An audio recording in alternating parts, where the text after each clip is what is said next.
Well, good morning and welcome to Frankly Speaking here on WYDC TV Big Fox. I'm your host, Frank Acom. We are broadcasting live from the Hesselson studio here on Market Street in Corning. What a busy show we have in store for you. We're going to be talking Pete Hegseth, what you thought about yesterday's hearing. Also, Governor Hochul's State of the State will have reaction from Assemblyman Phil Palmisano, Assemblyman Joe Sempolinski, and others. Now, I will want to highlight the fact that Assemblyman Phil Palmisano will be on the program to talk about it in person on Friday. So don't miss that. That's on Friday's edition of Frankly Speaking. First, breaking from overnight, the impeached South Korean president has been arrested after hundreds of law enforcement officers arrived at his compound. South Korean authorities arrested the impeached president, Yoon Suk Yeol, on Wednesday over insurrection accusations related to his December 3rd martial law declaration. A motorcade was seen leaving the gates of his hillside residence, where Yoon had been holed up for weeks behind barbed wire barriers and a small army of personal security. That's just a quick update that you may have missed. Also, a lot of people are going to be frustrated over this, and rightfully so. And yes, we are going to talk about Pete Hegseth, the breaking story, and the state of the state.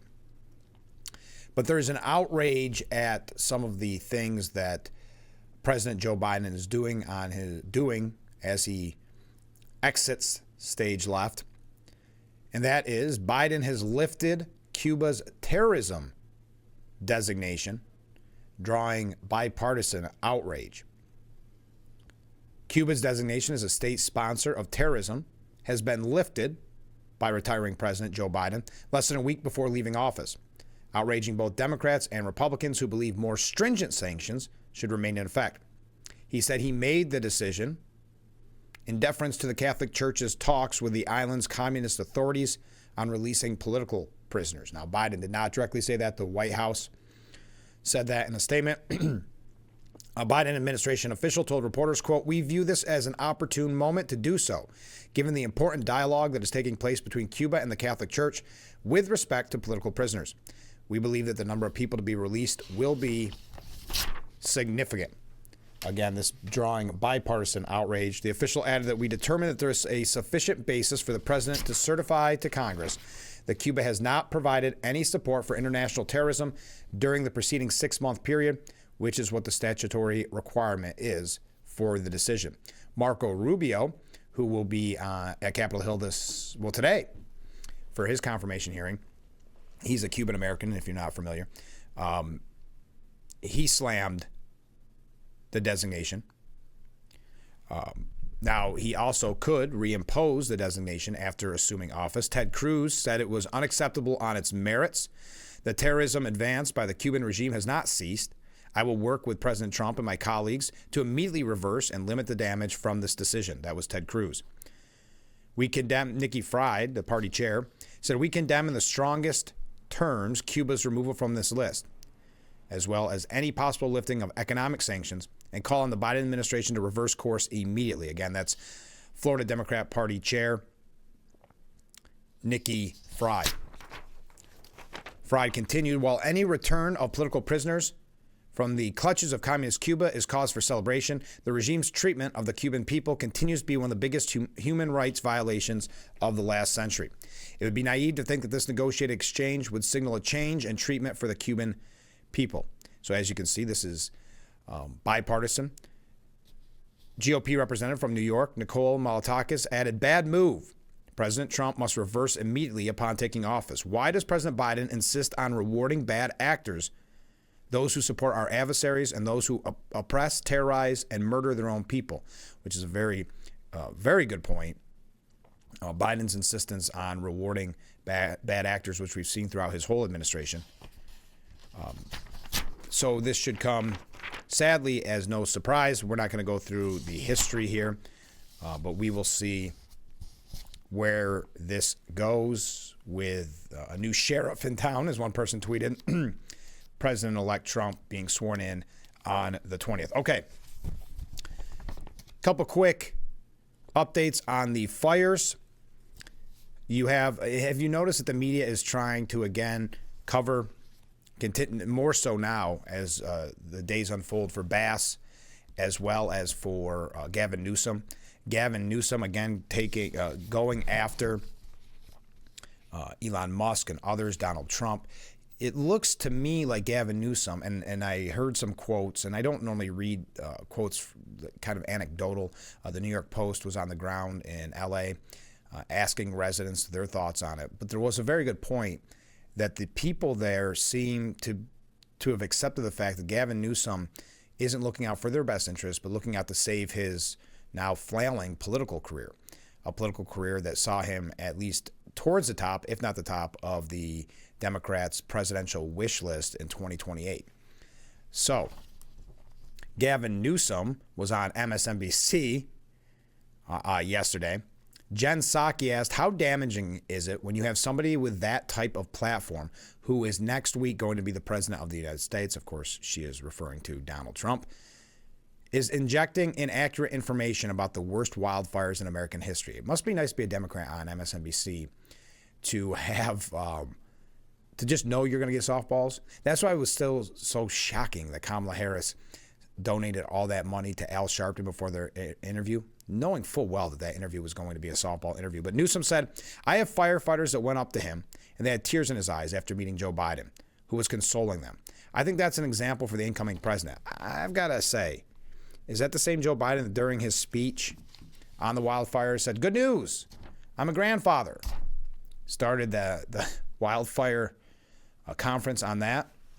Later, as he is wont to do, focusing on himself, talking about, I don't remember what family member he was referring to, but that they thought they lost their house, but it looks like they had not. So again, trying to relate, but looking to me, as is normally the case, just like when we talk about the Afghanistan withdrawal, looks out of touch, wrong-headed. If you recall with the Afghanistan withdrawal, when those soldiers that we lost were sent home, when he was talking to the parents, he made the whole story about him and his son, Beau. But I'll continue.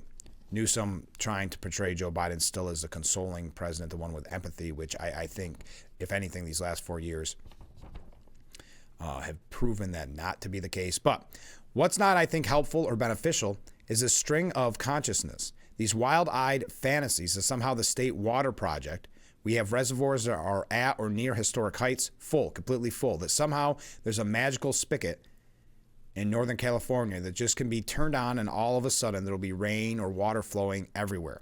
It's not helpful. It's damaging to the very foundation of the notion of what are facts, what are truths. And the fact of this asymmetry that's profound and consequential, amplified by people like, let's be candid, Elon Musk and others, and that 1-2 punch is real. It's not just about the fire. That is hurricane-force winds of mis- and disinformation that can divide a country on a myriad of issues. This is serious, and you know, I get it. They want to take us. I get it. I'm not naive. I get the California derangement syndrome. I've been living with that for years and years. Is that the term, California derangement syndrome? Taking that, of course, from Trump derangement syndrome. The blame game by Governor Newsom, you do see a man who is desperate to save his career, his political career, not just what was once running for president, now to the point where it's saving his gubernatorial career. Recall efforts are already underway. So this is a man that is flailing, who was at the top of the heap just a few short months ago. Obviously was not prepared for this. As we had that piece the other day that they had received historic rains in California. The issue was not cleaning up the growth, all the things he claimed he was going to do. And I can't remember who quoted him, but said he overstates the job that he's done there. And I think that became very clear. And then he went on to blame, this being Gavin Newsom, local officials. Then it was county officials. Then it was Elon Musk and Donald Trump. The leadership, or I should say lack thereof, is startling. And I think you've had many predict that California will go red because of this. I don't think that will be the case, but I do think there'll be a lot of people that rethink their allegiance to the Democrat Party and big government. Karen Bass, similar. They're a little bit easier to criticize her only because she's not an up-and-coming star in the Democrat Party like Gavin Newsom is. Karen Bass deflected questions again yesterday about her controversial overseas trip to Ghana as newly unearthed photos from that trip to Ghana show her at a cocktail party in the African country when the first fire in the region began to spread. And it's also important to note that the warnings of potential devastating fires and winds were reported to her before the trip began. The embattled first-term city leader was at the U.S. ambassador's home for this celebratory gathering as part of the delegation sent by the White House for the inauguration of the Ghanaian president. Keep in mind, so she was on a taxpayer-funded trip. You and I paid for this as the wildfires began. She appeared in photos snapped at the party around 8 p.m. local time on January 7th, which was just before noon in L.A. when evacuation orders regarding the Palisades fire were about to be given, according to the Los Angeles Times, citing one photo where a person's watch was actually visible. The photo was posted online by a city staffer, not part of the delegation, according to, again, the Los Angeles Times. Now, Bass, a liberal Democrat, has faced immense scrutiny over her trip to the African country because, if you recall, she said before she was elected she would not take these international trips because she had received some criticism of that in the past. A spokesman for the mayor told the LA Times that Bass and the rest of the U.S. delegation attended the cocktail party at the U.S. ambassador's home during a stop along the way to the military plane that flew the group back to the U.S. Convenient. Just make one quick stop to a cocktail party. The plane landed in Washington, D.C., and from there, Bass hopped on a commercial flight to L.A. Quote, for the majority of the time, the mayor was in a different room on calls from L.A. Then why make the stop, again, to the cocktail party, never thinking that it would be as negative of a story for her? Because let's face it, you're in California, you assume as a Democrat, you get a little bit of deference. In this case, it was so glaring, her lack of leadership, just like with Gavin Newsom, that the media was forced to report on it, and people on the street, the residents, realizing what had happened. The mayor, a former U.S. congresswoman, previously vowed in a New York Times interview leading up to the mayoral election that she would not travel out of the country if she was elected. So she was asked about her trip yesterday by CBS News. Looking back, would you have taken the trip overseas? Asked the reporter. You know, I'm going to focus today on that's when the reporter interrupted to press her on the question before she exclaimed no and turned away. So looking back, would you have taken the trip overseas? Angry. Again, we saw this with Biden numerous times. Angry when you get pointed questions, showing again that a Democrat could never survive as a Republican for even a day because they're not used to getting pointed questions. So and keep in mind, this is days now that she has still not crafted an answer to a question that she should be getting nonstop, and probably is getting nonstop from the residents anyway. Los Angeles residents continue to rip Bass and Governor Newsom for what they called woeful leadership and a lack of preparedness by the city and state leading up to the deadly fires. So there are your updates. When we come back, we're going to jump right in. We're going to start talking about the state of the state. Also, I'd love to hear your thoughts on what was kind of a contentious hearing for Pete Hegseth. It looks good in his direction. Joni Ernst signaling her support for him. So it does look relatively good for him. I thought he handled the pressure well. I thought he answered the questions well. It was a lot of showboating from his opposition, from the Democrats. A lot of showboating, we see this very often when there's hearings. You look at Brett Kavanaugh, Bork, the list goes on and on. You can see that they want to make it more about that soundbite. Not Gillibrand, but Elizabeth Warren kind of fell into a gotcha trap, trying to look for that soundbite. That's what these hearings are so often about, to the other party, to the Democrat Party, trying to make a name for themselves. So we're going to talk about this and much more. We got some waves coming in, some comments coming in. Thanks for joining us. We'll be right back. Just getting started here on Frankly Speaking.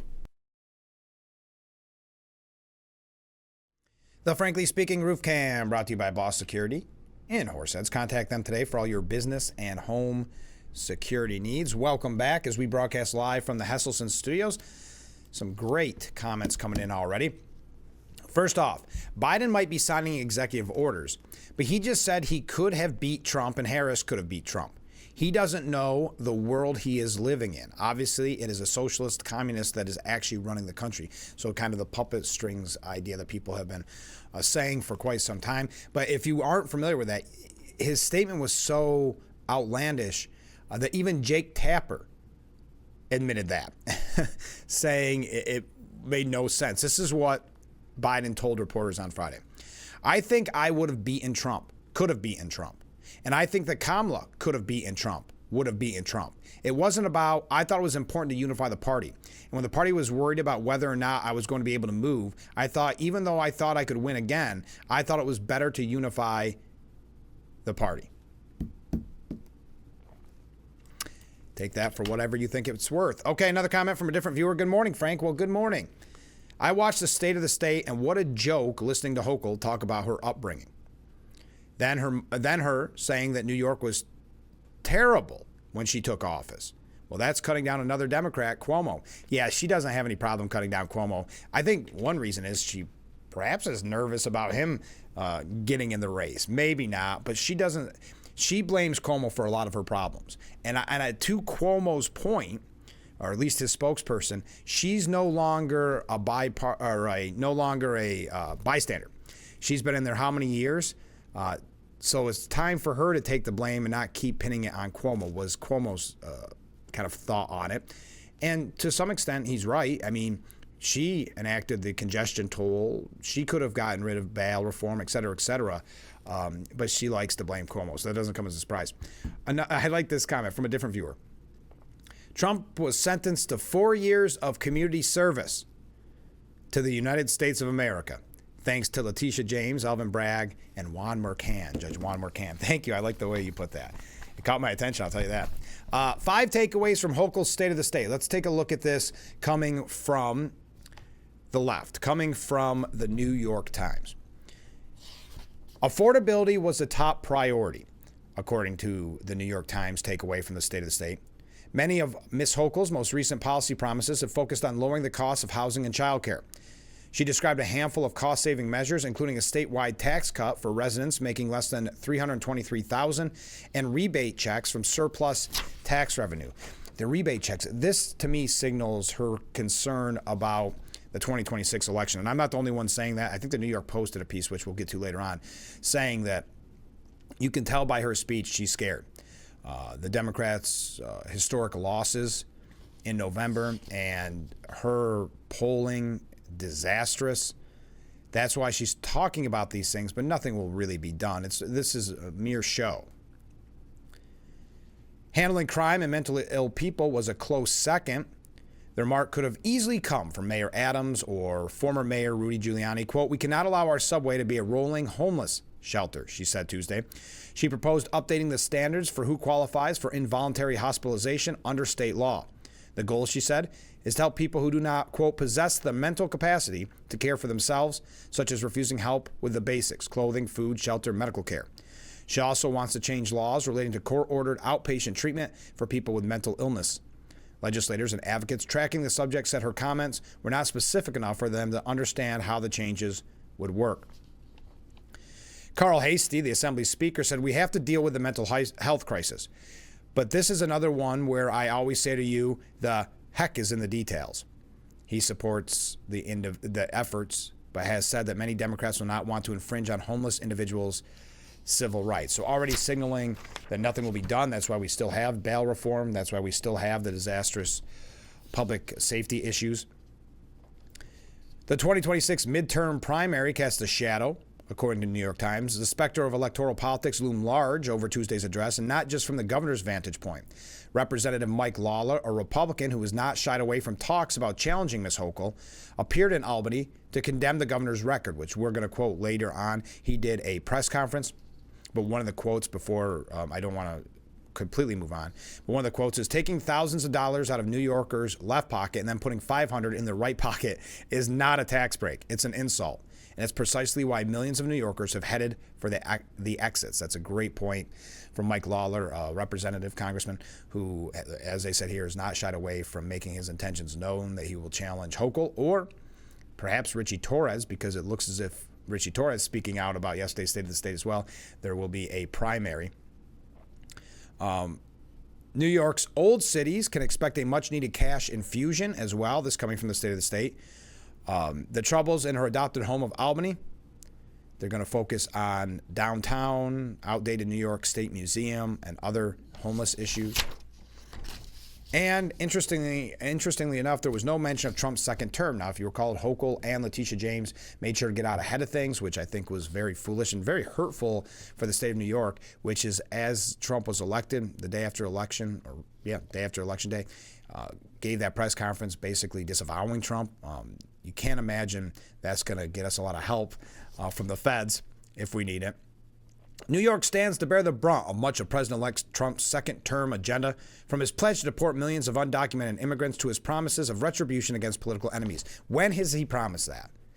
This is why the New York Times has lost so much credibility, because they take this as an opportunity, the state of the state, to attack Trump. Why is New York so, by the way, so me oriented in the New York Times? New York stands to bear the brunt of much of President-elect Trump's second-term agenda. Again, where is the promise of retribution against political enemies? Anyway, Ms. Hochul vowed to protect abortion access in her policy proposal, but she made no mention of the president-elect's promises or her plans to counter them, despite Trump's return to office in less than 1 week. Instead, the governor doubled down on plans to lower costs and fight for families, and in her remarks, she struck a conciliatory tone. Quote, New Yorkers are struggling. Inflation, sky-high rents, wages that just don't feel like they can keep up, a changing economy, an influx of unexpected arrivals who have great needs in an unsettled world. What a weird way of putting that. Again, doesn't the speech, when you watched it, if you did watch it, show, again, I know I've said this numerous times, that Hochul is not ready for prime time. You can see the difference in levels of politicians very often when they give speeches. And she looks as to someone that didn't, I know she won governor re-election, but I'm saying wasn't originally going to be a gubernatorial candidate. We'll put it that way. It's just Cuomo's failings moved her in there. Now, it just seems awkward, but how do you like that new way of saying it? An influx of unexpected arrivals. Well, I'd say they're not that unexpected when you declare yourself a sanctuary state. But we have to take a short break. We're going to talk more, break down more of the governor's state of the state. We are going to talk about Pete Hegseth's hearing. I'd love to hear your thoughts on that. Do you think, do you think he'll get it? Do you think he will be confirmed? All right, let's take a break. We'll be right back with Frankly Speaking here on WYDC TV. Big Fox, please stay with us. The Frankly Speaking Roof Cam, brought to you by Boss Security in Horseheads. Contact them today for all your business and home security needs. That's our beautiful view overlooking Market Street. As we broadcast live from the Hesselson's studio here on Market Street in Corning. So we're talking about the state of the state. Yes, for everybody curious, Ken did watch the state of the state. Thank you, Ken. We're going to get to Ken's comments in just a moment. After we first hear, I'm just keeping you hooked because I know everybody's waiting to hear from what Ken had to say. If you're not familiar, if you're new to the program, Ken was kind enough to watch, amongst other political events, the DNC every night and report in the morning. So now he has become the, I don't know what you would even call that. I don't know. I guess analyst, commentator. But you can't really be correspondent. Could you? Well, not really there, but I'm happy with correspondent. So Assemblyman Phil Palmisano, who will be on the show Friday to talk about it more in depth, released the following statement. Governor Hochul delivered her annual State of the State address today and outlined her priorities for the upcoming legislative session. I look forward to hearing more specific details about her agenda when she presents her executive budget proposal next week. One thing is for certain, our state is facing an affordability, public safety, and quality of life crisis.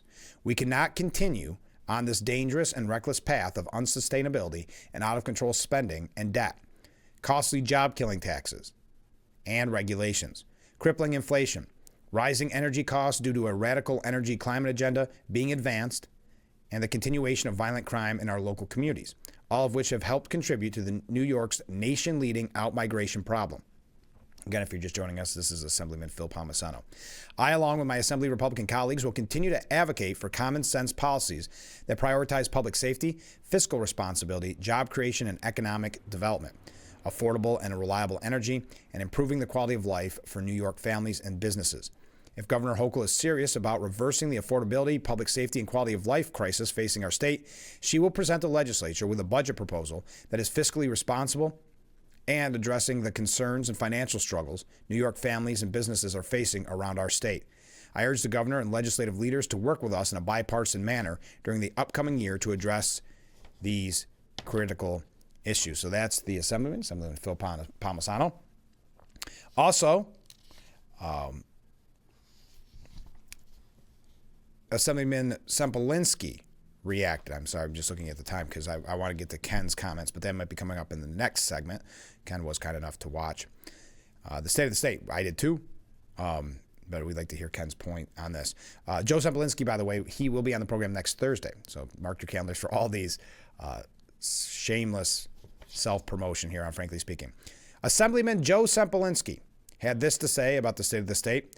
What's confusing is the governor recognized that New Yorkers are struggling with high costs, while she continues to roll out policies that are guaranteed to increase government spending.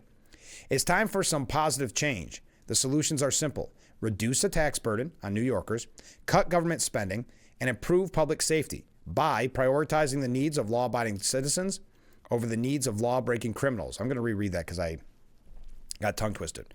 Improve public safety by prioritizing the needs of law-abiding citizens over the needs of law-breaking criminals. What a great line. All of these goals are within the power of the governor. He also noted that the New York State budget has ballooned $70 billion since 2018 when one-party rule took effect. Well, look at it. Even with public safety issues and trying to get people with mental health issues off the streets, Carl Hastie already signaling that probably not going to work, probably not going to deal with it. The state budget is $234.9 billion. Sempolinski continued, we have a spending problem in New York that Governor Hochul is refusing to address. The governor and majority just passed the cost on to taxpayers, who are voting with their feet and leaving in unprecedented numbers. I was also hoping Governor Hochul would address the expired gaming compact with the Seneca Nation of Indians. The gaming compact expired in December of 2023. It is long past time for the governor to negotiate a new gaming compact in good faith that protects the interests of the Seneca Nation in New York. We're Western New Yorkers. I know that the people of the 148th District will flourish if we can just get the government off their backs. Thank you to Assemblyman Joe Sempolinski, former congressman, who again will be on the program on Thursday. Okay. Also, there are, I want to get to Ken's point, but I don't want to rush it, Ken, so bear with me. As I had mentioned, Mike Lawler weighed in on it. Also, first, Richie Torres. Let's go with the Democrat first. Richie Torres ripped Hochul and her State of the State, and it's interesting what he decided to focus on, and I think it's a very good point. He's been talking about public safety extensively. He wants to be that candidate because he saw the success that Lee Zeldin had with that. And now Richie Torres, who is a Democrat who would be primarying Hochul, thinks if he could corner that market over Hochul, that would be very, very big feather in his cap. He said that Hochul ducked any mention of a clamored for ban on wearing masks in public during her State of the State. And this is a very good point. First of all, I wonder if Richie Torres watches, frankly speaking. The reason I say that is, if you recall when that issue first came up about banning face masks because of the anti-Semitic attacks on the street in New York, I said, yes, because Governor Hochul did address it. She said, we're going to be taking a look at that. And I said, I predicted rightly on the program that means we're never going to hear anything about it. Nothing substantial will be done about it. But there's a poll, and this is why it's smart for Richie Torres to talk about this. There's a poll that came out that we mentioned on the program yesterday that shows that New Yorkers overwhelmingly want that ban. At a time when polls are showing, I don't know if you saw this, this coming from the Wall Street Journal, polls are showing nearly half of adults worldwide, now this is worldwide, but nearly half of adults worldwide hold anti-Semitic views. Around half of adults across the world hold anti-Semitic beliefs and deny the historic facts of the Holocaust, according to the latest edition of the largest global study of anti-Jewish attitudes by the Anti-Defamation League. The study surveyed more than 58,000 adults from 103 countries and territories, representing 94% of the world's adult population, and found that 46% of them display anti-Semitic attitudes. So this ties in with what we've been talking about on college campuses, on the streets of New York. these anti-Semitic attacks, intimidation, and a lot of times these anti-Israel protesters wear face masks to cover up who they are and for another form of intimidation. We're going to tell you what Richie Torres had to say on this. We're also going to tell you what Representative Mike Lawler had to say about the state of the state. And we're going to hear from Ken. So stay with us. And we got a lot of comments coming in. Stay with us. We'll be right back with Frankly Speaking here on WYDC TV, Big Fox. The Frankly Speaking Roof Cam brought to you by Boss Security in Horseheads. Contact them today for all your business and home security needs. We are back broadcasting live from the Hesselson studio. So many comments coming in. We're going to get to Ken's points right after a few other comments from viewers. First off, this is not from Ken, this is from a different viewer. Hochul never mentioned the cannabis license issue. That's a major issue. Yes, that is something that they have not, there weren't enough licenses. That whole thing's been a mess. This looked to many, even the New York Times essentially admitting it, that it was all about campaign 2026, all about her reelection, and of course, not going to focus on anything perceived negative to an extent. Now you're going to say, well, what about public safety? She talked about that.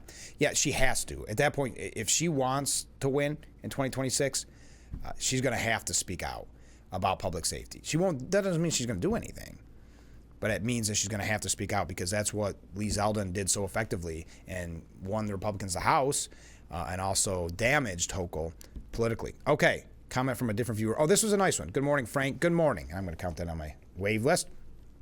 Talking about a wonderful meal they had locally and how the servers were great, but there were a few people out enjoying this restaurant, a local restaurant. And the point is here, without mentioning names of the restaurant, if you want to keep your restaurants, we must support them. Don't complain if they close their doors. Yes, we have so many great restaurants and places to dine in our area, so I would highly recommend as much as you can. I know it's tough, going back to what we're talking about with the state of the state and affordability, but it is, you see a lot of people complain when one of their favorite local restaurants or chains restaurants go out, but the damage is already done. But thank you for that comment. Sorry I couldn't be more specific. Next up, this is a great question. I'm going to pose this to viewers because I don't know the answer. I will try to get you the answer, but I'm not sure exactly how to do that. I would like to know why Jasper, New York has the highest cost sewer in the state. $850 a year just for sewer service, or for sewer, excuse me. That is a great question. I'm assuming you live in Jasper, New York. If there's someone specifically that you would like to point to, maybe on a town board or something like that, or town supervisor or something like that, I can try my best to get you an answer or get an interview, because that's a great question. $850 a year just for sewer? Wow. Thank you for that. Okay, next up. Okay, here we go. Do I have time? I do. Let's get to Ken's review of the State of the State. Thank you, Ken, for putting in the hard work and dedication. Here we go. The State of the State address was nothing more than a campaign speech. It started out with a review of Hochul's life from birth to the governor's mansion, then detailed how she wants to buy votes. Great point. Again, even the New York Times saying she's focusing on 2026. She wants to make New York affordable by giving money away. A tax cut to everyone making less than $323,000. An inflation refund to everyone making less than $300,000. $300 for single and $500 for family, which again, I mean that, how else can you look at that? I know I always interject with your comments. I apologize, Ken, but how is $300 or $500 going to make, okay, especially a family, let's say they get the $500. So you save them maybe that week's worth of groceries and a couple bills, and that's supposed to be some type of huge relief for the residents of New York. Continuing, this is Ken again, expanding child tax credits under 4 years old, $1,000, over, did I say under 4 years old, $1,000, over 4 years old, $500. She says for every $1 spent, $1.25 will be generated. That's interesting how big spending Democrats say that, isn't it? She wants to start a path to universal child care with $100 million to build and upgrade child care facilities. Whew. 5, she wants free breakfast and lunch in schools, saving families $1,600 a year per child. She said these measures will save New York families $5,000 per year. She then wants to make New York safer. 1, expand the use of involuntary commitment for people that can't take care of themselves. 2, strengthen Kendra's law. 3, more police patrolling the subway platforms and in the cars during nighttime traffic and more secure gates. The state will pay for everything. Of course it will. 4, wants to crack down on domestic violence. 5, wants repeat offenders off the streets. Okay, next up, big topic, more affordable housing. Number 1, another $100 million for housing assistance. 2, ban private equity firms from purchasing housing during the first 75 days on the market. Then she focused on education. She wants to make community college free for everyone. And boy, that's always a push, isn't it? Next, commitments to zero-emission economy. 1, she will commit $1 billion to the effort. 2, we must create a sustainable economy. There is no plan B. She really didn't talk about how New York is doing right now, which is really what the State of the State address is supposed to be about. Yeah, that's a great point. She made it into a campaign ad as compared to, hey, by definition, think of the words, state of the state. How are we today? But continuing, she spoke for about 45 minutes, but the best part of the address was the first 50 minutes, which included singing, dancing, the color guard, prayers, and the Pledge of Allegiance. My takeaway is that if Hochul or any other Democrat gets another term as governor of New York, New York's debt will exceed California's debt. Wow. And Hochul said not one word on how she would pay for any of her vote buying schemes. That was Ken from Horseheads. Ken, thank you so much. He also finished up by saying, I would say more, but my wife is waiting in the car with the engine running to get me to therapy as quickly as possible. Good for you, Ken. And I think that's a good idea, because we're all thinking about maybe involuntarily committing the work that you do. Thank you, Ken. We really do appreciate it. Maybe, are you running for governor, Ken? Because Mike Lawler spoke on the State of the State yesterday, as did Richie Torres, but I said I'd mention Torres. Let me take a break. We'll talk about Torres. We'll talk about Lawler. We are going to get to Pete Hegseth's nomination in his hearing, if you will, yesterday, confirmation hearing. We'll talk about that and some other Trump-Biden issues. Stay with us. Thanks again, Ken. Thank you to everybody commenting on the program this morning. We've got people are chatty this morning. I love it. So stay with us. We'll be right back with Frankly Speaking here on WYDC TV, Big Fox. The Frankly Speaking Roof Cam brought to you by Boss Security in Horseheads. Give them a call today for all your business and home security needs. So many great comments coming in, so many ways. Thank you, everyone, as we broadcast live from the Hesselson studio. Let's go through some comments. Again, thank you, Ken, for sending in the recap of the State of the State. Free $500. Free rebate, free childcare, free child lunches. Who in the heck is going to pay for this? All of us. So again, we don't gain, we lose. In the beginning of the State of the State, who were the three stooges they had on there that didn't know what they were talking about? Well, I don't know. I don't know. I just watched her State of the State, so I'm not sure who that was. I hope I didn't just offend somebody. I don't know who the three stooges were. Or were you saying you were watching the Three Stooges on MeTV? Richie Torres ripped Hochul for sidestepping that push for the New York mask ban. Richie Torres, who's eyeing a Democrat primary run against Hochul, noted Hochul didn't mention anti-Semitism either during her speech. And, that's a really great point. Or in the 140-page policy booklet that she handed out either. When obviously there has been major issues with anti-Semitism in New York, as we mentioned, though, and predicted rightly, that once she said she was going to look into a mask ban, we knew nothing would come from it. Not one mention of anti-Semitism in a 140-page document, Torres said. Not one mention of anti-Semitism in an hour-long speech. The scandal is not that Kathy Hochul has failed to combat anti-Semitism. The scandal is that she's not even trying, he said in a statement released on X. The congressman also sent a letter to Hochul urging her to include legislation in her upcoming executive budget plan outlawing mask wearing, and noted that a recent poll found that 75% of New Yorkers backed such a ban to combat hate. Quote, contrary to false narratives, mask bans have a long history of defending civil rights rather than endangering them. In the early 20th century, scores of states passed anti-masking legislation in order to unmask the KKK. No one at the time, except the KKK and its sympathizers, would have said that the KKK had a First Amendment right to mask itself.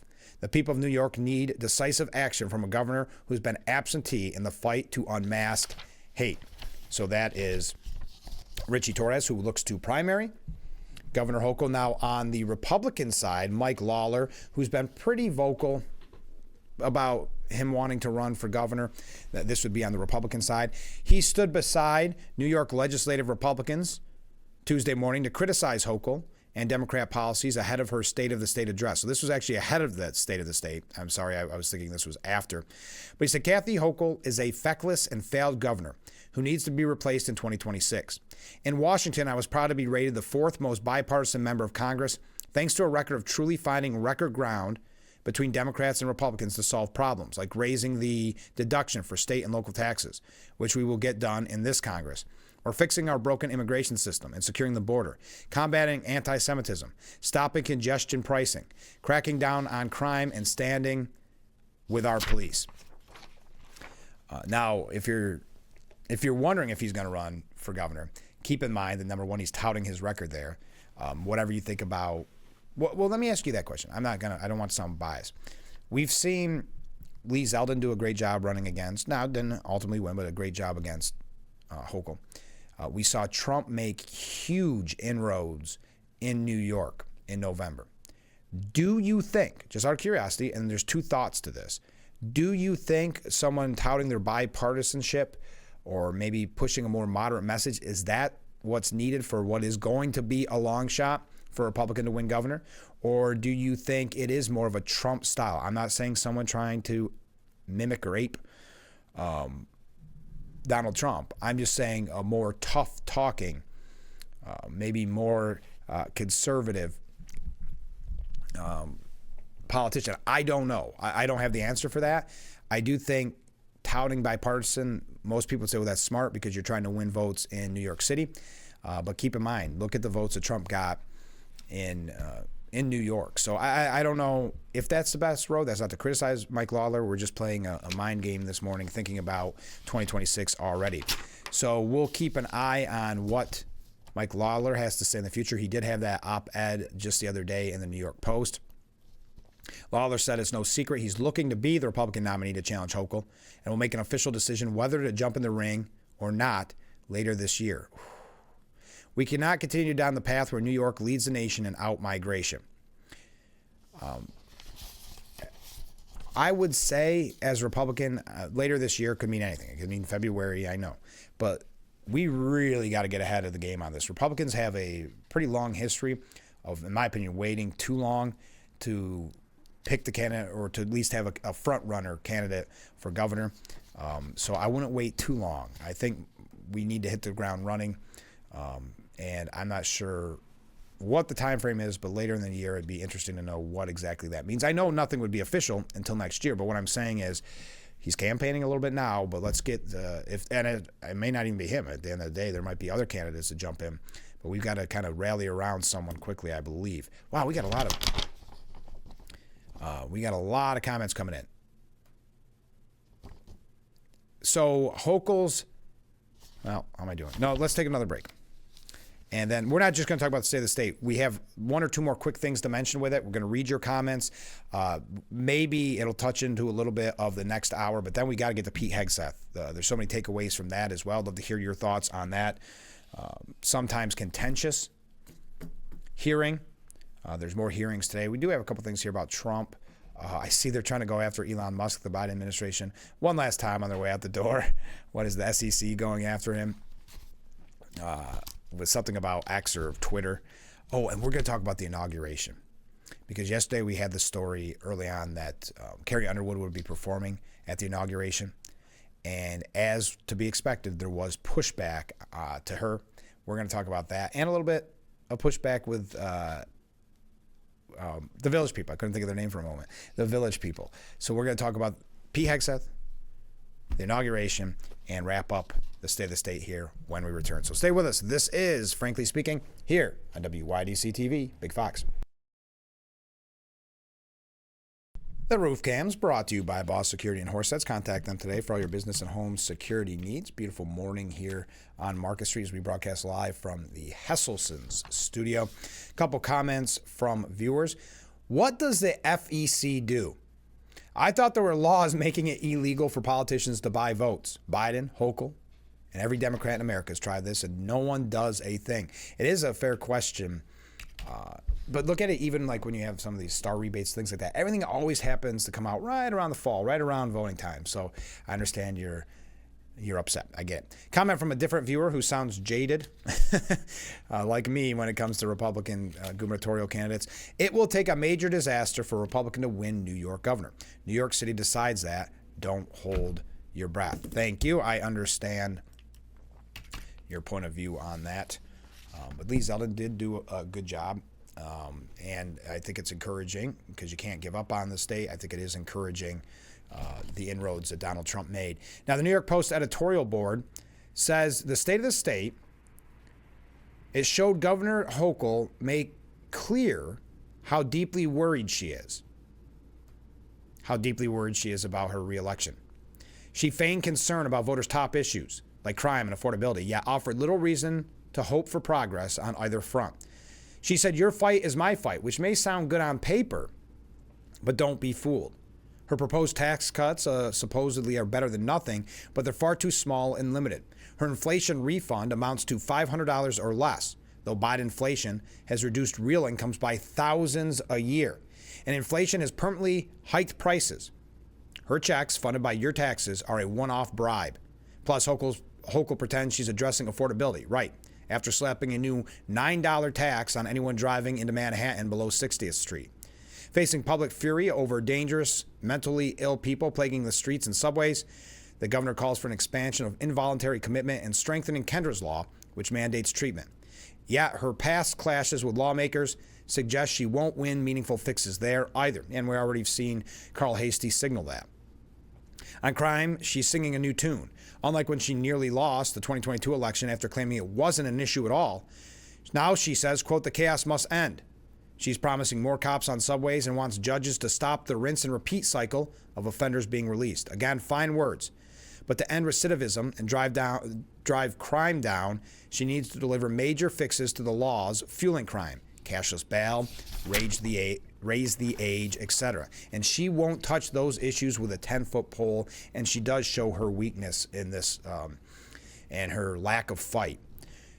Nor will she abandon the state's disastrous green agenda, which imposes ever higher costs on every New Yorker, even as it increasingly puts the state's electric grid at risk.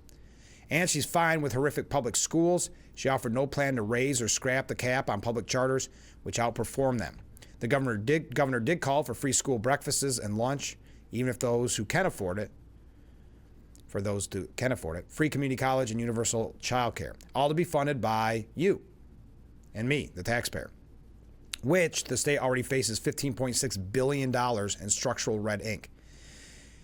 It's a bid to shore up her left flanks. Meanwhile, Hochul threw in several ludicrous digs at big bad corporate boogeymen. Most erroneously, she actually claimed that the LA fires are, quote, "what the future will hold if we sacrifice Mother Nature on the altar of profit." No, that's not what you get when that's what you get when state and local governments don't do their jobs. Much like the failure of New York's government to see the repeat criminals get jailed and imprisoned. Hochul realizes her reelection is in serious, serious trouble. Too bad she has no clue about how to turn the state around.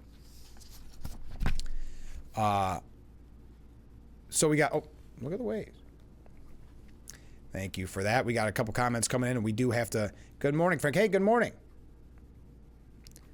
Thank you, Ken, and I wish you a quick recovery. There you go, Ken. You know, I love this morning.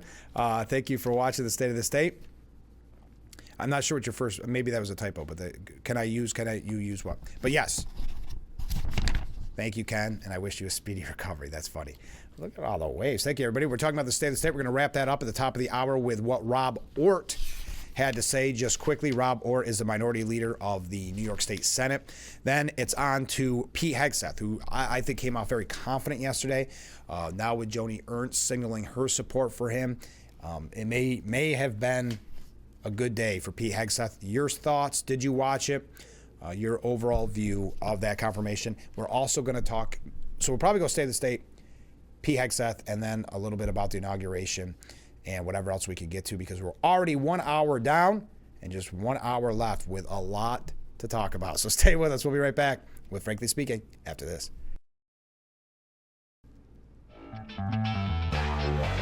Hour number 2 of Frankly Speaking here on WYDC TV Big Fox. I'm your host, Frank Hakem. We're broadcasting live from the Hesselson studio, getting some great comments coming back and forth. What were your thoughts about the state of the state by Governor Hochul yesterday?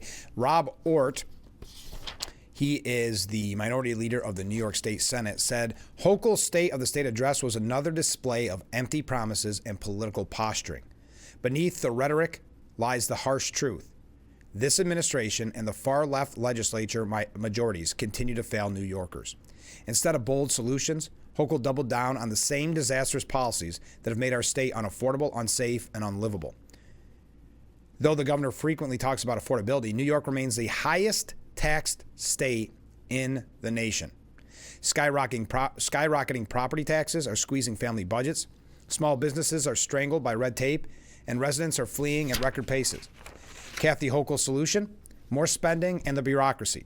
Hochul and the Albany Democratic establishment haven't solved the issues of affordability and crime that are most important to New Yorkers. They've done the opposite. Their hyper-politicized agenda has exacerbated these issues and driven our state deeper into the hole. If we could spend our way to a more affordable state, New York would already lead the nation. Instead, Albany's Democrat-led policies have made us America's most expensive, most taxed, most regulated, and least free state. The governor's tone-deaf approach to public safety is equally harming. She claims to care about safer streets and subways while standing by policies like cashless bail and discovery reform, which have handcuffed law enforcement and emboldened criminals. New Yorkers deserve better than living in fear that they will be the next victim of horrific violent crime on their commute to work. Hochul's feeble attempt to address the migrant crisis is pure political theater. Instead of holding the Biden-Harris administration accountable for the open border disaster, she wants New Yorkers to foot the bill for the burden this crisis places on local governments and law enforcement. Once again, hardworking taxpayers are left picking up the tab for Albany's failures. Despite serving as the state's chief executive, Hochul has made blame shifting her go-to strategy. She points fingers at Washington, local leaders, or even the weather, while refusing to take responsibility for her administration's failures or her party's disastrous policies. New Yorkers don't need excuses, they need results. Enough on that. You get the idea.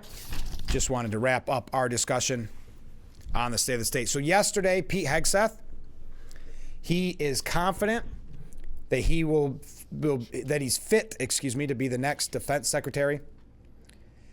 He brushed off the misconduct allegations. That was the main focus, as is very often when you have Democrats in hearings like this, of this nature, using it for grandstanding, trying to get that quick soundbite so they're on the news. And then, of course, that leads to fundraising opportunities, perhaps merchandise, depending on what they said. Sometimes it tricks you, and you get kind of embarrassed, like what happened with Elizabeth Warren yesterday, which we'll talk about in a moment. But I thought there were some really great lines from Pete Hegseth saying, when President Trump chose me for this position, the primary charge he gave me was to bring the warrior culture back to the Department of Defense. He, like me, wants a Pentagon laser focused on warfighting, lethality, meritocracy, standards, and readiness. That's it. That is my job.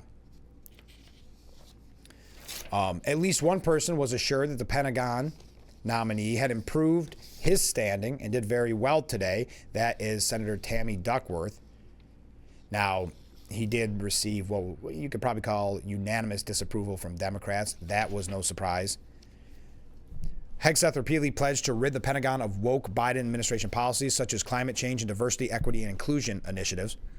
Asked by Senator Dan Sullivan how he believed U.S. service members would react to such a move, the nominee answered, "The troops will rejoice.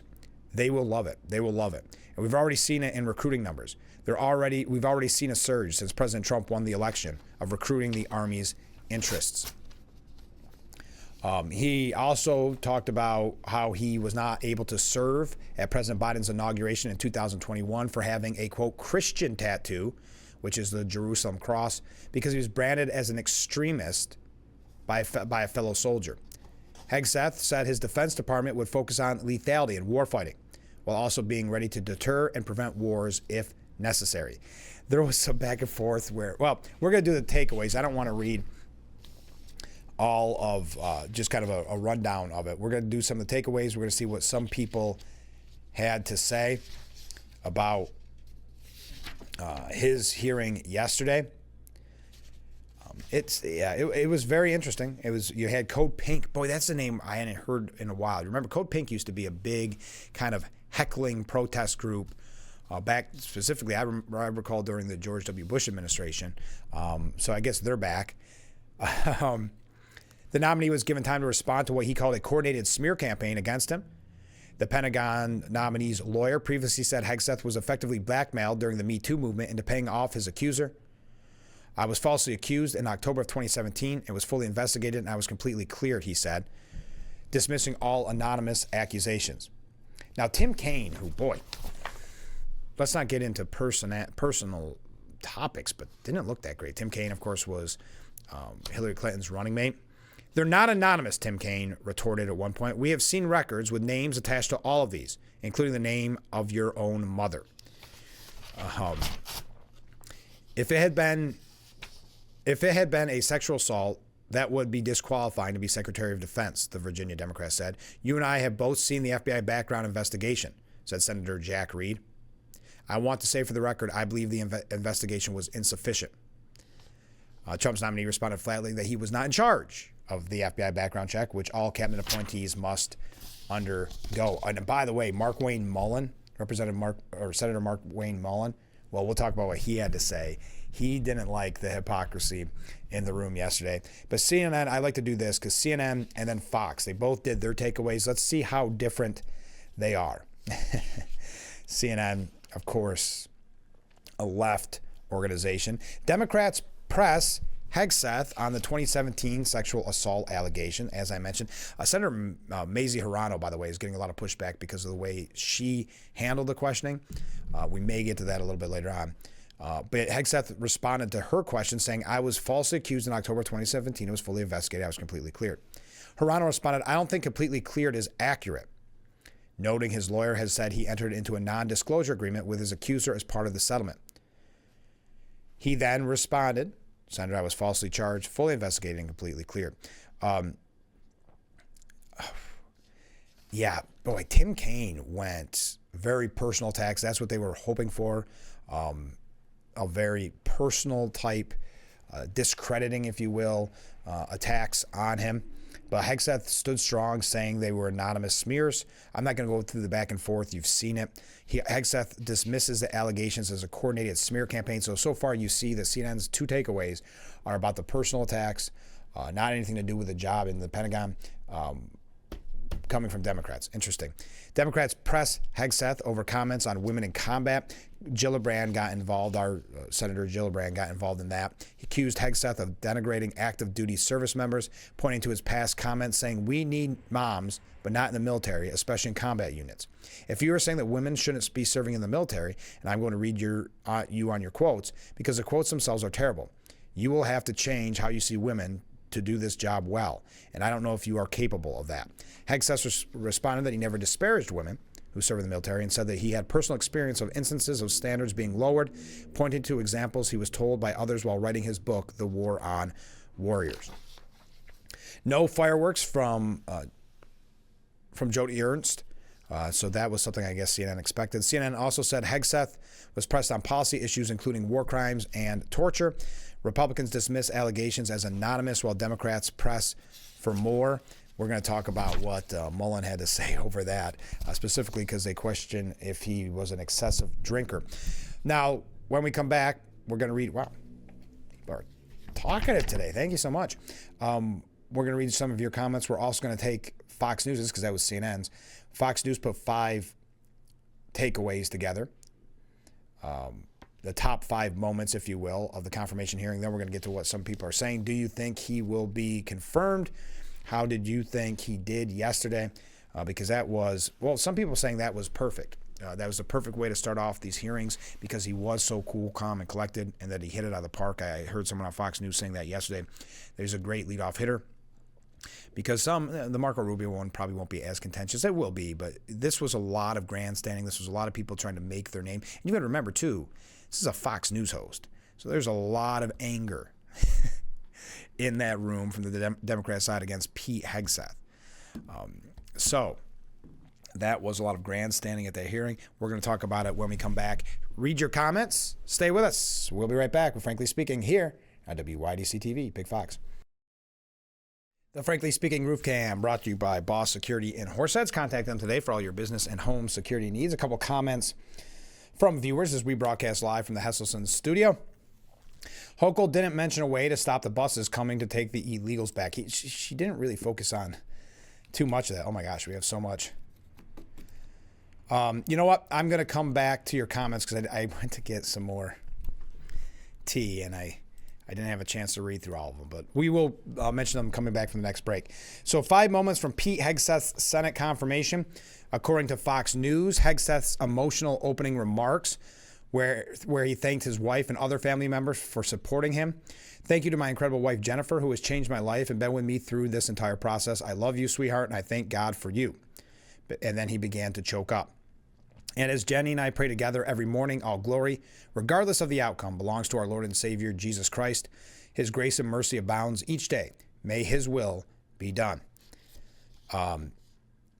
Then, another takeaway is Senator Hirano claims that Hegseth would lead a military invasion of Greenland if confirmed. The president-elect has attacked our allies in recent weeks, refusing to rule out using military force to take over Greenland and the Panama Canal and threatening to make Canada the 51st state. Would you carry out an order from President Trump to seize Greenland, a territory of our NATO ally Denmark, by force? Or would you comply with an order to take over the Panama Canal? That was Mazie Hirano, Democrat from Hawaii. That was her question. Hegseth said, Trump never strategically tips his hands. I would never publicly state one way or another to direct the orders of the president. Viewers on the exchange erupted on social media after Hirano's question, including labeling her the least intelligent member of Congress and others calling the grilling a clown show. Hirano was playing judge, jury, and executioner based on lies and stupidity, said Representative Nancy Mace. She had her own news story yesterday. Now, the hearing we mentioned with Code Pink, just a blast from the past there. Code Pink yelling you're a misogynist and those type of things at the beginning of the hearing. That was a takeaway that Fox News found. Then Hegseth repeatedly grilled on support of women in combat roles. And we had mentioned specifically Senators Gillibrand and Joni Ernst asked the question, but Gillibrand was very heated in her question. And then, because I don't like reading the back and forth, the GOP senator who flipped the script on Democrats for being hypocritical. We're going to talk about that in a moment. I don't trust me on that one. We'll talk about that in a moment. And then Senator Tim Kaine grills Hegseth over infidelity in front of his young daughter. A lot of people are outraged over that. There's more on that. Where is it here? That's what has a lot of people upset, that he would do this in front of Hegseth's young daughter. So you think you are completely clear because you committed no crime, the former vice presidential candidate Tim Kaine said. That's your definition of cleared. You had just fathered a child 2 months before by a woman that was not your wife. I am shocked that you would stand here and say you're completely clear. Can you casually cheat on a second wife and cheat on the mother of a child who's been born 2 months before? And you tell us you're completely cleared. How is that completely cleared? Hegseth responded, Senator, her child's name is Gwendolyn Hope Hegseth, and she's a child of God. She's 7 years old, and I'm glad she's here. Kaine said, and you cheated on the mother of that child less than 2 months after the daughter was born, didn't you? Hegseth told Kaine those were false claims and reiterated that he was completely cleared and grateful to the marriage he has to the amazing woman behind him. Kaine would not drop it. I don't want to go into the, I think, more graphic, especially in front of Hegseth's daughter, graphic comments that Tim Kaine made. The two continued to go back and forth. And that's why I will say I think Hegseth kept a cool head where you could see tempers prevail. Boy, and he did say, as I've acknowledged to everyone in this committee, I'm not a perfect person. I'm not claiming to be, before being cut off by Tim Kaine. Kaine ultimately moved on to questioning Hegseth about his relationship with drinking and other allegations that Hegseth has dismissed as false. So as Drew Hernandez said, Senator Tim Kaine really did try to use Pete Hegseth's 7-year-old daughter against him. That's despicable. Oh, this is a very good point, too. Another user saying, irony alert. Senator Tim Kaine tries to lecture Pete Hegseth on adultery. Reminder that Tim Kaine ran on the same failed presidential ticket as Hillary Clinton, legal wife of Bill Clinton. Article 3 Project Senior Counsel Will Chamberlain tweeting, Tim Kaine has a lot to say about Pete Hegseth's conduct during his marriage. Here's Tim Kaine campaigning with Doug Emhoff, who, while married, impregnated his nanny and forced her to get an abortion. So a lot of people calling out the hypocrisy in yesterday's hearing. We're going to talk about that. But conservatives are rallying around Hegseth, saying he had a clear vision and that he crushed it, and meaning in a good way. The fiery confirmation hearing, and boy, you don't envy anybody that goes through that just because of the showboating and the grandstanding of people like Tim Kaine and others who wanted to get that clip where it would help them with fundraising. Ari Fleischer, the former White House press secretary, said Pete Hegseth is crushing it. It's refreshing to hear someone relentlessly focus on warriors and lethality without playing Washington's word salad game of forcing nominees to talk like social workers who run government agencies.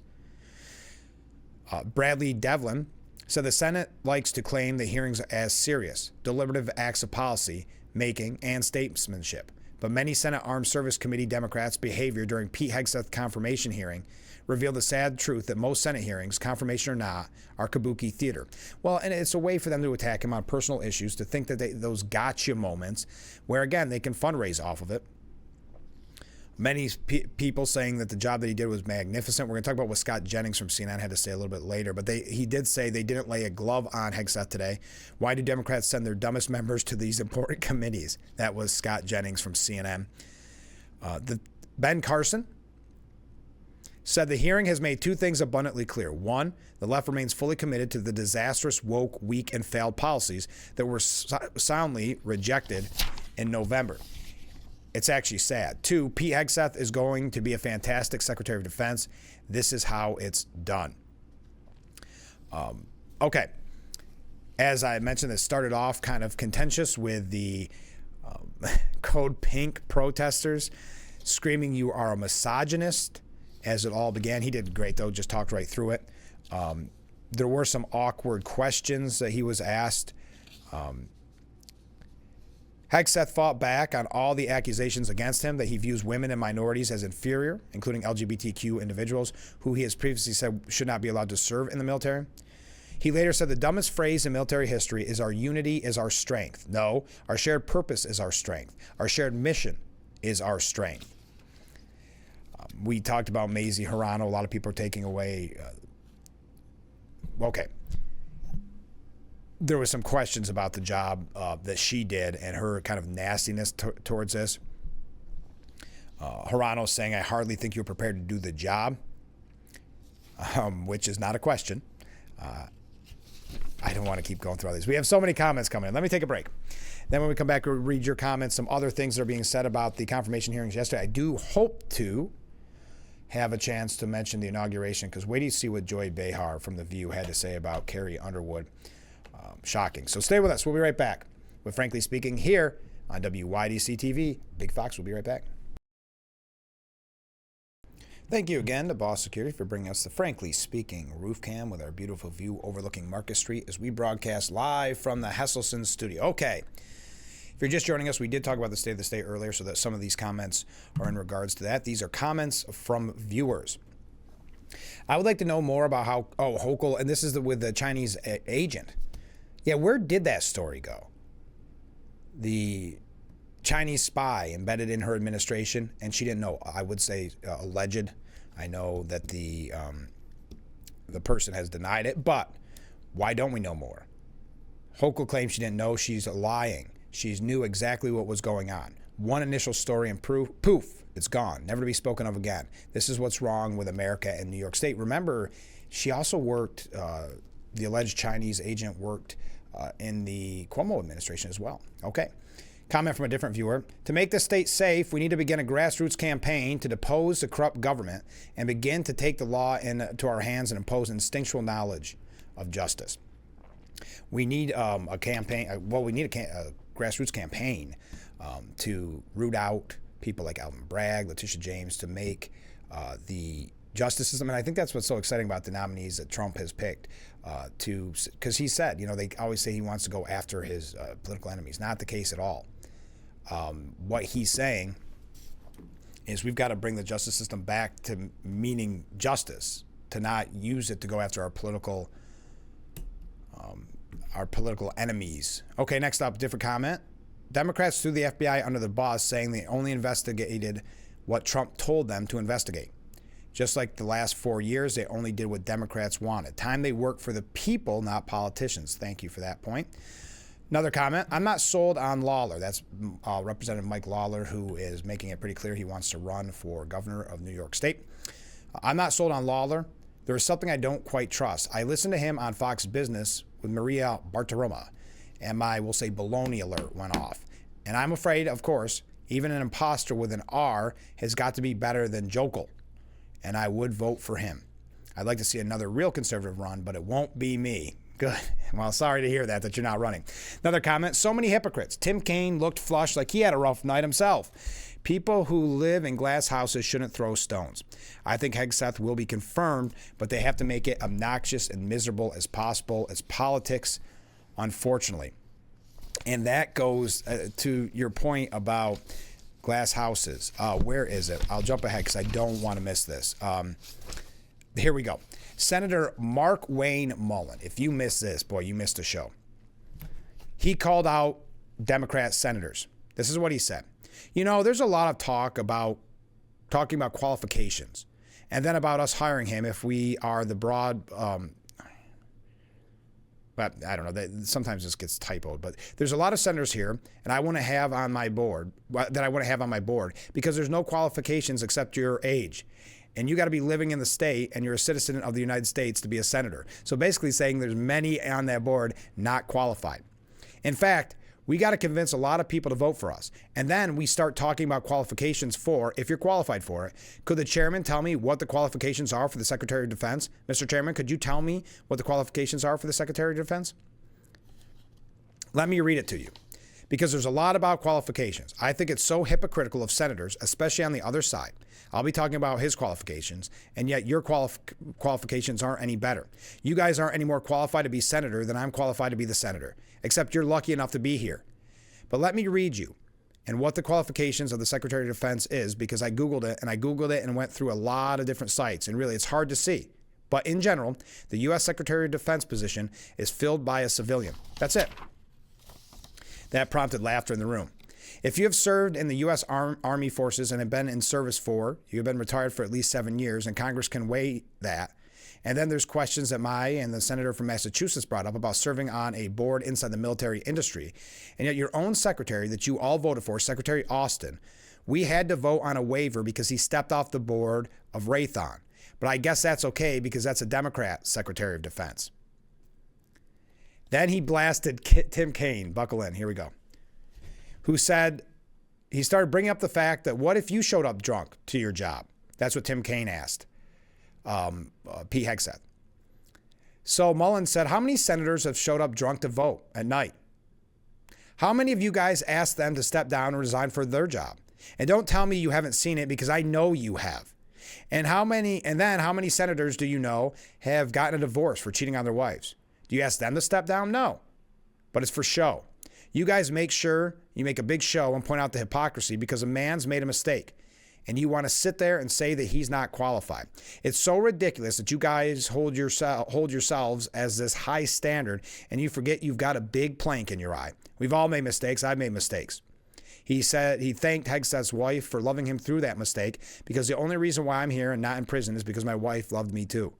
I have changed, but I'm not perfect. But I found somebody that thought I was perfect. And for whatever reason, you love Pete. And I don't know why, but just like our Lord and Savior forgave me, my wife had to forgive me for them once too. I'm sure you've had to forgive him too. But going back to the point of, and it really prompted laughs, how many senators have showed up drunk to vote at night? Whew. Now, the top Democrat on the hearing yesterday wanted to change the rules different than what Lloyd Austin had. Reid asked committee chairman, Senator Roger Wicker, this is Jack Reed, Democrat from Rhode Island, if there could be a second round of questions from committee members to Hegseth. Wicker rejected, saying, I think we're going to have an adequate time for questioning. We're allowing the exact same precedent on all things that we did with Secretary Austin. So your thoughts, back to the viewer's comment that they are trying to make it obnoxious and miserable as possible, and that is unfortunately politics. You are right. But I did think that was interesting, mentioning Lloyd Austin, because did you see Secretary of Defense Lloyd Austin, you know that, the confirmation vote, Fox News Digital asked Richard Blumenthal. Now, keep in mind, Richard Blumenthal got a lot of heat in the past for lying about his service in Vietnam. They asked him, would you vote for Lloyd Austin if there were a vote on him today? Now, remember, Lloyd Austin was responsible for that botched Afghanistan withdrawal. That's another thing that I like that Pete Hegseth brought up, mentioning that no one has paid a price for that withdrawal. So Blumenthal was asked that question. He said, I would support General Austin as Secretary of Defense. I did when he was nominated. I would support Secretary Mattis that was nominated by President Trump during his first term. I would not support this nominee because Hegseth lacks the financial management skills, the character and confidence, as well as the moral compass. And that's why I'm so glad that Mullen kept bringing up this idea of the qualifications. You know, I mean, a senator's qualifications are a certain age, and then if you can convince the people to vote for you, you're in there. So suggesting that he doesn't have the character and confidence, and that gives them the opportunity to what this viewer said, go after in an obnoxious and miserable way. But you question some of the character and confidence of some of the people asking these exact questions. Blumenthal said during the hearing, I don't believe that you can tell this committee or the people of America that you are qualified to lead them. I would support you as a spokesperson for the Pentagon. I don't dispute your communication skills, but I believe that we are entitled to the facts here. So he would still support the man behind the Afghan withdrawal, Lloyd Austin, but would not support, and remember with the issues with Lloyd Austin, other issues, but would not support Pete Hegseth. Now, tying and piggybacking onto that with the Afghanistan withdrawal, Pete Hegseth blasted the Biden administration's disaster Afghanistan withdrawal during the hearing yesterday, saying there has been no accountability for the disaster of the withdrawal in Afghanistan, and that's precisely why we are here today. Leadership has been unwilling to take accountability, and it's time to restore that to our most senior ranks. My only special interest is the warfighter, deterring wars, and if called upon, winning wars, by ensuring our warriors never enter a fair fight. We let them win and then bring them home. I like that. By ensuring our warriors never enter a fair fight. That's a great way of putting that. It is true that I don't have a similar biography to defense secretaries of the last 30 years. But as President Trump also told me, we've repeatedly placed people atop the Pentagon with supposedly the right credentials, whether they are retired generals, academics, or defense contractor executives. And where has that gotten us? He believes, and I humbly agree, that it's time to give somebody with dust on his boots the helm, a change agent, someone with no vested interest in certain companies or specific programs or approved narratives. Well, Elizabeth Warren tried to get that gotcha moment because she's had in the past, what was that line? Nonetheless, she persisted. She's had these kind of takeaways before that she was able to fundraise off of. But she had a failed gotcha moment that has been being criticized as embarrassing. Warren tried to make Hegseth look hypocritical by saying he has not pledged to not enter the defense industry. She said, "You are quite sure every general who serves should not go directly into the defense industry for 10 years, but you're not willing to make that same pledge?" Hegseth retorted, "I'm not a general, Senator," and that received laughter in the room. The room was filled by his supporters. It also prompted Senator Tommy Tuberville to jokingly call him General Hegseth. Okay, let's take another short break. Keep those comments coming in. Keep those waves coming in. More on Pete Hegseth. I would also like to know what your thoughts are on the state of the state. We don't have to wrap up that conversation. We are going to talk about the inauguration at some point. There's some updates there, as you undoubtedly have heard by now, that Michelle Obama, just like with Jimmy Carter's funeral, will not be attending. Not sure the reasoning. They will not comment, but Michelle Obama, they're portraying it as she's not a fan of Trump, but Obama will be there. Michelle Obama not attending the inauguration that was confirmed yesterday. We got to take a short break. Stay with us. We'll be right back with Frankly Speaking here on WYDC TV, Big Fox. The Frankly Speaking Roof Cam brought to you by Boss Security and Horse Sets. Contact them today for all your business and home security needs. We are back broadcasting live from the Hesselson's studio. We got some comments coming in. We'll read them in just a few moments because I got to play catch up. Okay. Senator Joni Ernst has officially backed Pete Hegseth, so that was a major move in favor of Pete Hegseth because there was some question whether or not, because she herself, an Army veteran and rape survivor, had previously expressed concerns over Hegseth. She stated, after 4 years of weakness in the White House, Americans deserve a strong Secretary of Defense. Our next Commander-in-Chief selected Pete Hegseth to serve in this role. And after our conversation, hearing from Iowans and doing my job as United States Senator, I will support President Trump's pick for Secretary of Defense. As I served on the Armed Services Committee, I will work with Pete to create the most lethal fighting force and hold him to his commitment of auditing the Pentagon, ensuring opportunity for women in combat while maintaining high standards, and selecting a senior official to address and prevent sexual assaults in the ranks. Ernst's endorsement of Hegseth means the former Fox News host is all but assured to be confirmed by the Republican-controlled Senate when his nomination comes up for a vote later this month. So that is a big decision. Also, or a big announcement, Senator Lindsey Graham also supports, because you never know with him sometimes. Senator Lindsey Graham saying Pete did a very good job answering difficult questions at today's hearing while laying out a vision to reform the Pentagon and to be the war fighter's biggest champion. Democratic attacks were overly personal and fell flat.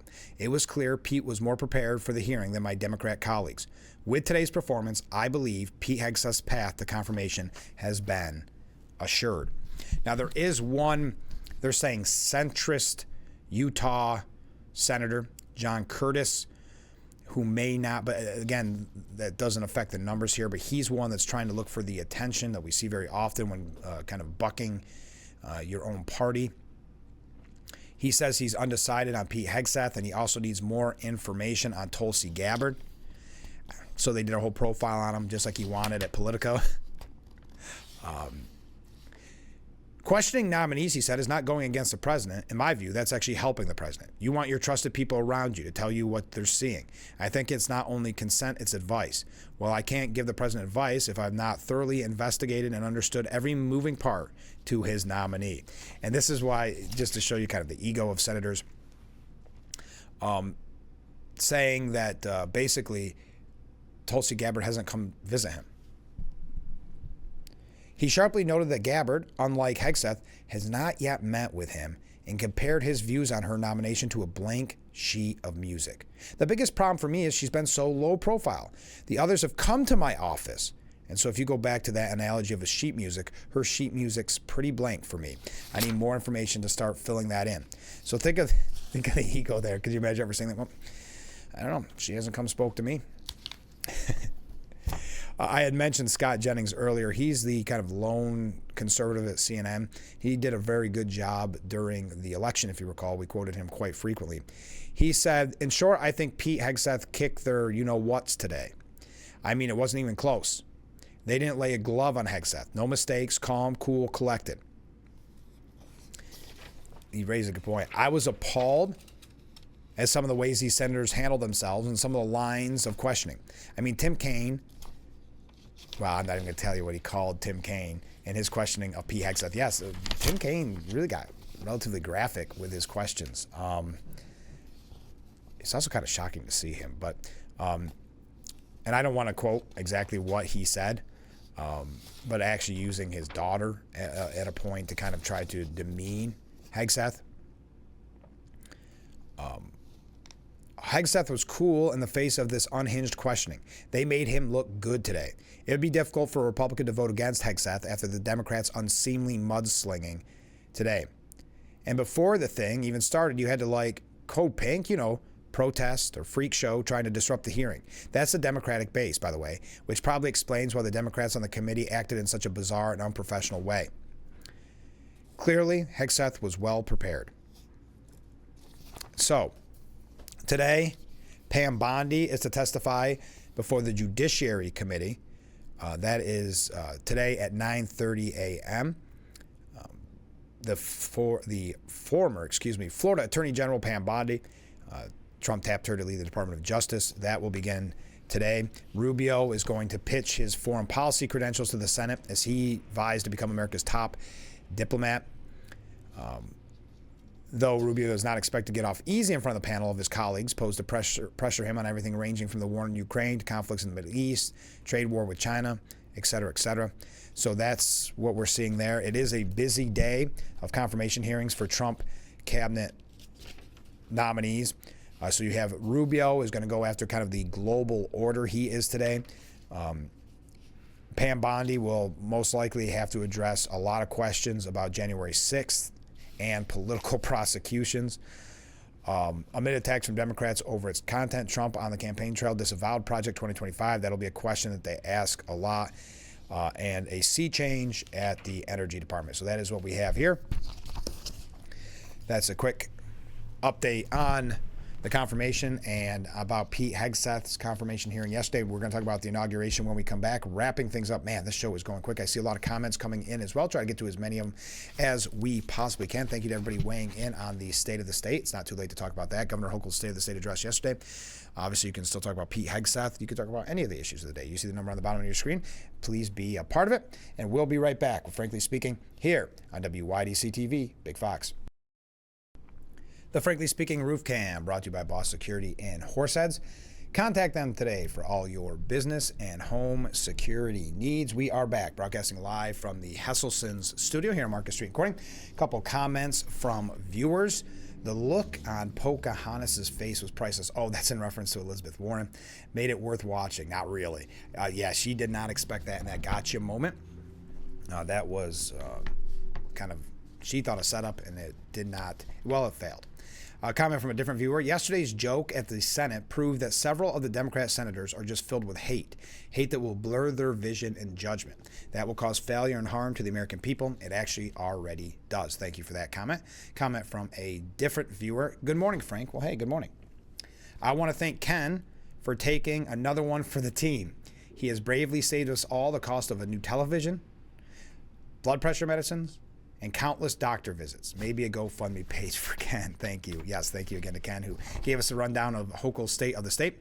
Another comment from a different viewer. I thought Peter did great in front of a Democratic firing squad. It was tough. They were going at the personal attacks, very awkward. And then this is a very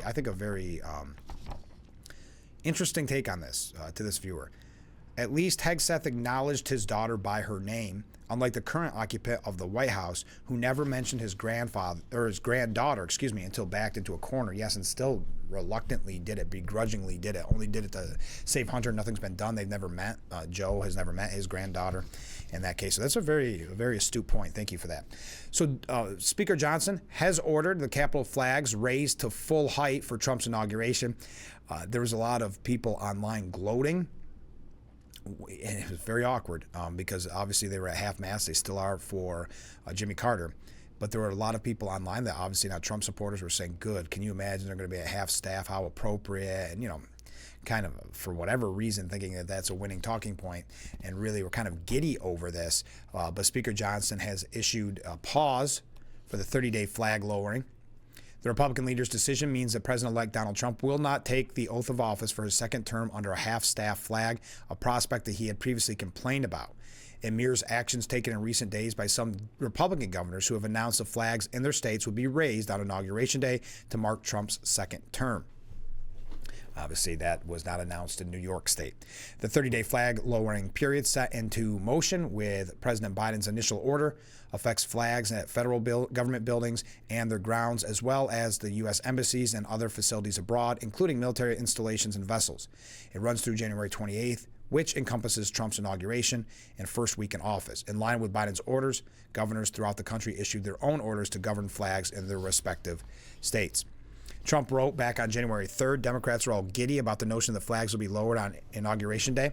Nobody wants to see this. He added that no American can be happy about it. Let's see how it plays out. Make America great again. Now, we mentioned yesterday kind of the breaking news story, and it wasn't news necessarily, but it kind of was, that you're starting to see more kind of pop culture people siding up a little bit to Trump. And one of the examples of that we mentioned yesterday was kind of the surprising announcement that Carrie Underwood would be part of the Inauguration Day celebrations. Well, we also predicted on this program that she will receive criticism for it. And wait till you hear on The View what Joy Behar said about Carrie Underwood agreeing to sing at President-elect, the next president of the United States, Donald Trump's inauguration. This is what Joy Behar had to say. She says, meaning Carrie Underwood says, "I love our country." How do you love your country and support and normalize somebody who was a convicted felon who really wants to destroy the country, in my opinion?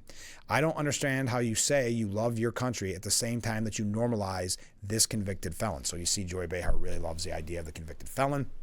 One of the whole reasons why lawfare was used originally. And this also shows why initially The View and the people around The View were so concerned after the election, because they saw the landslide for Trump and they saw such a slanted, one-sided program like The View. But actually questioning Carrie Underwood's love of country, because she has an amazing once-in-a-lifetime opportunity to sing at the inauguration of our next president. All because Joy Behar disagrees with that president, and using so many cliches in her reasoning, meaning that using the term normalizing. I've got news for you. I don't know if you like this or not, but Trump is normalized, because if I understand the definition, which is you're not supposed to even hear anything from him, you're supposed to silence him, you're supposed to not support him. Well, I'm sorry. I don't know if you saw the election results, but it was historic and landslide. So I think Trump has been, quote unquote, normalized, to use her term. But she also uses the cliche of using convicted felon twice in a sentence. But then to question Carrie Underwood's love of country. Now, co-host Elisa Farrah Griffin did push back. I would not be the person to say don't do it, because I believe in free speech and everything about it. I personally would not do it. No one's asked me, but that's another story. Noting she would never personally perform at Trump's inauguration. Sonny Hoiston respected Underwood's choice, saying, "I think art is art, and you have a right to perform where you want to perform." I agree with you. I can't sing a lick, and I have not been asked, but if I were asked, it would be a hard no. Okay. So everybody that doesn't think that they should perform. But I believe in free speech. Okay, Whoopi Goldberg said people do what they do for whatever reason. It's like Joe and Mika. They felt that that's what they needed to do, and I got to stand behind them. I stand behind her, she said.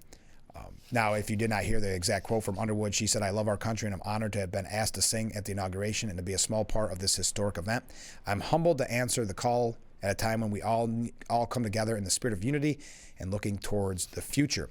So Joy Behar questioning Carrie Underwood's love of country. To quote her once again, she says, "I love our country. How do you love your country and support and normalize somebody who was a convicted felon who really wants to destroy the country?" So Trump wants to destroy the country. Okay, if you voted for him, that's what Joy Behar thinks you voted for, in my opinion. I don't understand how you say you love your country at the same time that you normalize this convicted felon. So she says, she admits it, it's in her opinion. It's her opinion. But she's also the judge and jury on this, and because her opinion has to be right, anybody that disagrees with it is normalizing the president and does not love their country. Also, the Village people receiving some criticism over this. They responded to the anger they're receiving over the inauguration performance. In a statement, they said, "We believe that music is to be performed without regard to politics. We are announcing today the Village people have accepted an invitation from President-elect Trump's campaign to participate in inaugural activities, including at least one event with President-elect Trump. We know this won't make some of you happy to hear. However, we believe that music is to be performed without regard to politics." They continue to emphasize their intention to unite the country through their performance, knowing that the YMCA is a global anthem that hopefully helps bring the country together after a tumultuous and divided campaign where our preferred candidate lost. So they had to put their bona fides in there. They don't want to lose complete support from the left. So saying, hey, we're going to perform, but don't worry, we still voted for Harris. So that's an interesting way of trying to save face. Trump's use of YMCA has greatly benefited the song. For example, when Trump started using YMCA, the song shot back up to #2 on Billboard's digital charts. And then I'm not going to read some of the nasty comments they received. Okay, let's take our last break, wrap things up, get those last-minute comments in. We'll be right back with Frankly Speaking after this. The Frankly Speaking Roof Cam, brought to you by Boss Security in Horseheads. Contact them today for all your business and home security needs. We are back, broadcasting live from the Hesselson studio. I'm your host, Frank Acom. Michelle Obama will not attend Donald Trump's inauguration after skipping Jimmy Carter's funeral. Former President Barack Obama is confirmed to attend the 60th inaugural ceremonies. Former First Lady Michelle Obama will not attend the upcoming inauguration. No reason for skipping the inauguration was given. We know when she missed Carter's funeral that it was due to, quote, an extended holiday vacation in Hawaii. So that there's some implication there. There's some questions there. But just as an update, on MSNBC's Deadline, former Republican Representative David Jolly said, I think the bigger picture for a lot of Americans over the next 4 years, you can bring in the Jack Smith report into this as well. We know now Donald Trump laid the predicate of the big lie. He invited people to D.C. He sent them to the Capitol. By the way, the fact that they're quoting this as if he was guilty, I read a legal expert yesterday that had a great point. Basically, Jack Smith got the dream that he wanted. He didn't have to take it to trial, and he can just say Trump was guilty. So there was no trial. There was nothing like that. So he can just completely one side, not hear from the defense, nothing. He can just push his narrative. But what I mean is that Donald Trump is somebody who broke his oath to us. Why should he expect our oath to be given to him when we have seen this willingness to break the Constitution, to try to conspire to defraud the American people, to cheat and to pervert the American spirit and American ideals? We're seeing this in the Jack Smith report today in writing. The notion of Donald Trump not being our president 8 years ago sounded unpatriotic, but I don't think it sounds unpatriotic next week for a lot of people.